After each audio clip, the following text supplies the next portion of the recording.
So, dapat na bang mag-resign si Vice President Sara Duterte? O, yan po yung tanong ng ilan pong mga kababayan po natin online. Okay? So, meron pong tweet itong si Jerry Gracio.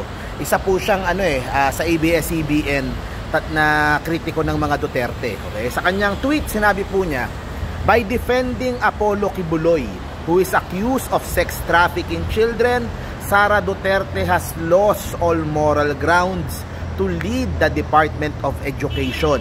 Educators should ask her to resign as DepEd Secretary. For betrayal of public trust, VP Sara should be impeached.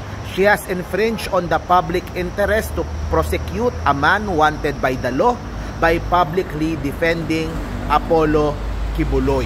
So yun po yung kanyang opinion tungkol po dito, di ba?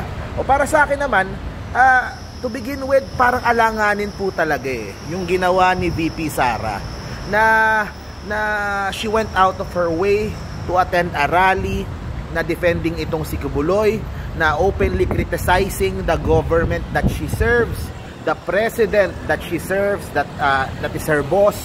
O tapos, di ba, parang susunod na araw, parang wala lang nangyari, parang wala, everything is normal lang, pero hindi po yung simbolismo ng kanyang pagpunta doon sa rally ng SMNI.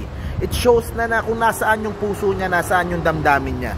And if she cannot serve 100% sa ating gobyerno, sa tingin ko po, dapat nga sigurong she should step down as a DepEd Secretary. Kung hindi niya kayang mag-serve na 100%, kung mas concern niya yung sa politika, mas concern niya yung sa mga future elections sa 2028, kasi po napakalaki ng problema po ng edukasyon sa ating bansa, 'di ba? Yung pong teacher, yun na lang yung isang simbolismo ng ng mga current problems po na kinakaharap natin ngayon. Yung nag-viral, yung sinasabi niya wala kayong mararating. Ang problema po yung mga kabataan po natin, lumalaki walang disiplina, walang tiyaga sa pag-aaral, ang bababa ng grades, 'di ba? Ang baba na sa mga scores natin. So we have a crisis sa edukasyon. Kesa po matutukan sana ni VP Sara yung lahat ng mga problema, baka masyado po siyang nagugulo nito pong mga politika, nitong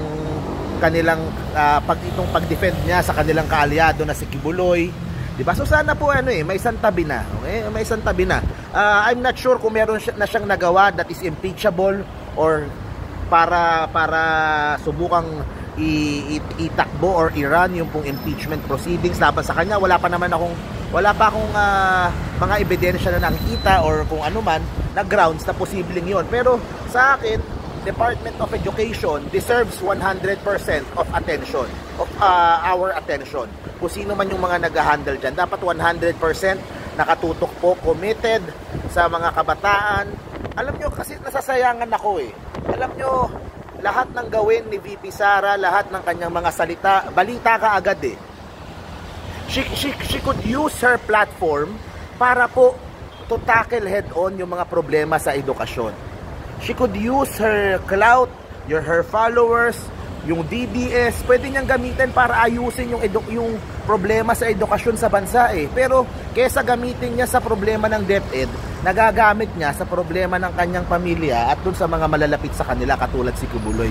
So sa akin lang, unsolicited advice, sino ba naman ako, 'di ba? Wala naman ako, pero sana yung kanyang power, yung kanyang influence gamitin ni VP Sara to help yung ating education sector, to help yung ating mga teachers, yung mga kakulangan natin sa school buildings, yung mga problema natin sa low grades, 'di ba? Nahuhuli na tayo sa Asia. Sana po doon doon gamitin yung energy, yung galit minsan ng kanyang mga supporters, doon nila itutok sa problema sa edukasyon.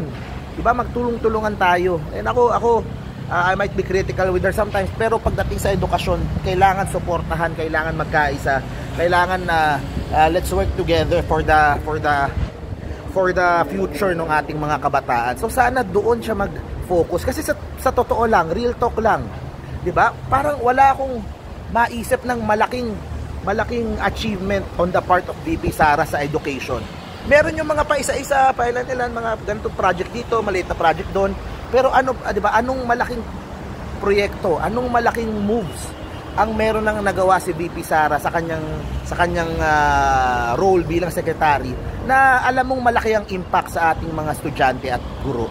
Parang hindi mo maramdaman eh. Sayang yung kanyang popularity, yung kanyang clout, yung kanyang influence. Yung iba tinitingnan na baka posibleng siya yung pwedeng maging posibleng may malaking tsansa kapag tumakbong presidente. Hindi niya nagagamit, 'di ba? At kung dito pa lang sa edukasyon, sa educational department ay hindi natin makitaan ng magaling na pagbabago, na kumbaga makitaan ng talagang transformational na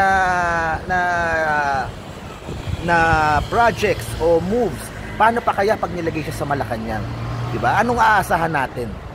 So kailangan natin ng mga leader who will dream big, who will work hard, sacrifice everything, a lot, para po to make a difference sa mga hawak-hawak nilang pwesto. At sana yun nga yung kay VP Sara. Pero kung uunahin yung politika, baka nga mas maganda na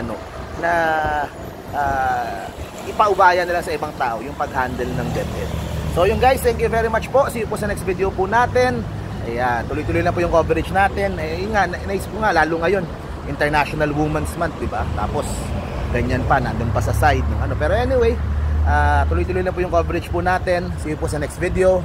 Bye-bye guys.